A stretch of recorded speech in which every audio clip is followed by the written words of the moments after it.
चलिए बढ़ते खबरों में आगे। राज्य मंत्री राजेश नागर का बयान सामने आया है। सीएम के साथ हुई बैठक को लेकर उन्होंने जानकारी दी है। कहा, बैठक में बाढ़ की स्थिति पर चर्चा हुई है, प्रभावितों को मुआवजा देने को लेकर बात हुई है। विपक्ष को ऐसे समय में राजनीति नहीं करनी चाहिए। अन्य व्यवस्थाएं आज बहुत बेहतर हुई है। नागर ने कहा कि गुरुग्राम में सालों पहले बहुत दिक्कतें आती थी। बारिश के समय कुछ जगहों से शिकायत आती है। विभाग बहुत जल्द नए अनाज की खरीद करेगा और नए राशन डिपो को लेकर भी जल्द विज्ञापन दिया जाएगा। नए राशन डिपो की फाइल सीएम को भेजी गई है। राजेश नागर ने कहा कि आज व्यवस्थाएं बहुत ज्यादा बेहतर हुई है। गुरुग्राम में सालों पहले बहुत दिक्कतें आती थी।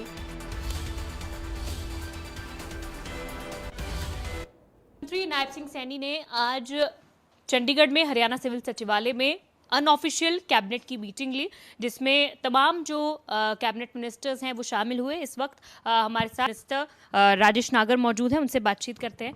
सर, आज मुख्यमंत्री ने जो अनऑफिशियल कैबिनेट की मीटिंग ली है, क्या कुछ खास चीज़ें उसमें रही हैं?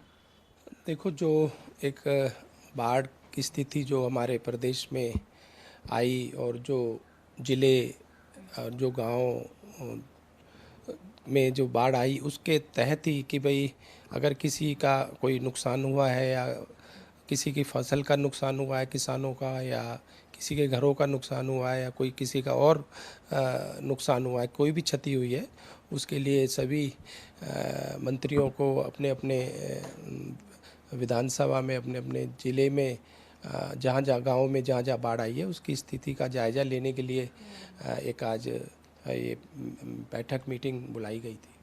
जी सर, इसमें क्या आपने भी, क्योंकि प्रदेश में इस वक्त की क्या स्थिति है, आपने भी अपने इलाके में कई जगहों का दौरा किया है। हालांकि क्षतिपूर्ति पोर्टल पर लगातार किसान जो है वो अपना जो नुकसान का ब्यौरा है उससे अपलोड कर रहे हैं। क्या स्थिति है इस वक्त प्रदेश में?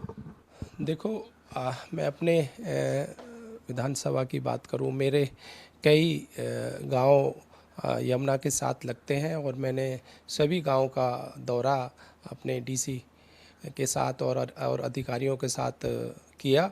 चाहे मैं अपने बसंतपुर की बात करूं, जहां काफ़ी जो हमारे घर हैं वहाँ के लोगों के उनमें जो पानी आ गया था, चाहे मैं मझावली की बात करूं, मैं चाहे चांदपुर की बात करूं, अरवा की बात करूं, मोटुका गांव की बात करूं, लालपुर गांव की बात करूं, महातपुर गांव की बात करूं, भूपानी की बात करूं, तो जहां भी हम गए जहां पानी आ गया था तो कुछ लोगों को जो स्कूल में रुकवाया गया है और उनको खाने का इंतज़ाम, रहने का इंतज़ाम किया गया है उनका।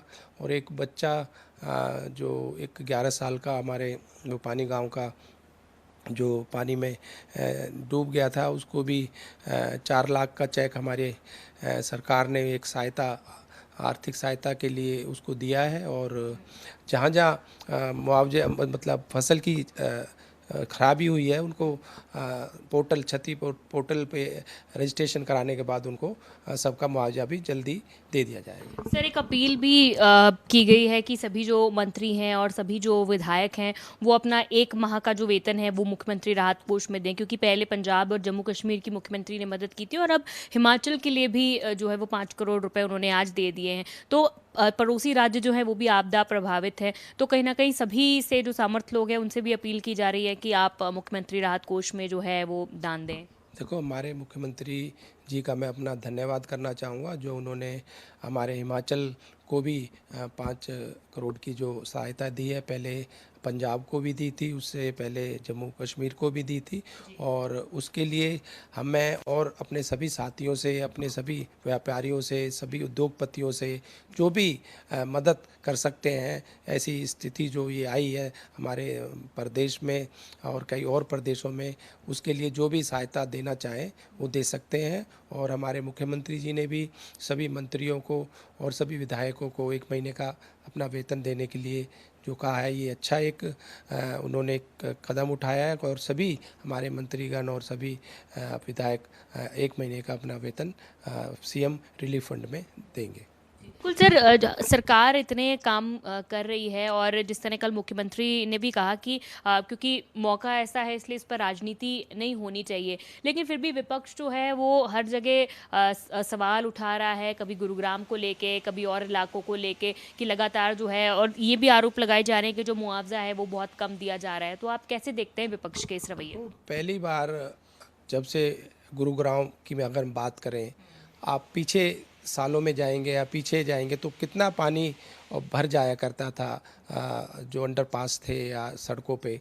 इस बार बहुत कम ऐसी शिकायतें आई हैं कि भाई अंडरपास में पानी भर गया। सड़कों पे थोड़े समय के लिए जब 3-4 घंटे लगातार बहुत तेज़ बारिश हुई तो थोड़ा समय पानी रहा, पर तुरंत ही उसको वहाँ से पानी हटा दिया गया, निकाल दिया गया।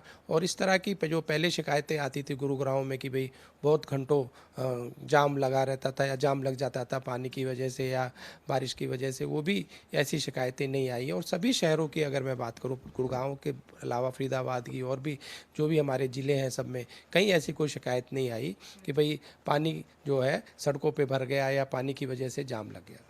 बहुत शुक्रिया बातचीत करने के लिए। तो खाद्य एवं आपूर्ति मंत्री राजेश नागर बातचीत कर रहे थे। कैमरा पर्सन अमित के साथ साक्षी शर्मा, इंडिया न्यूज़ हरियाणा, चंडीगढ़।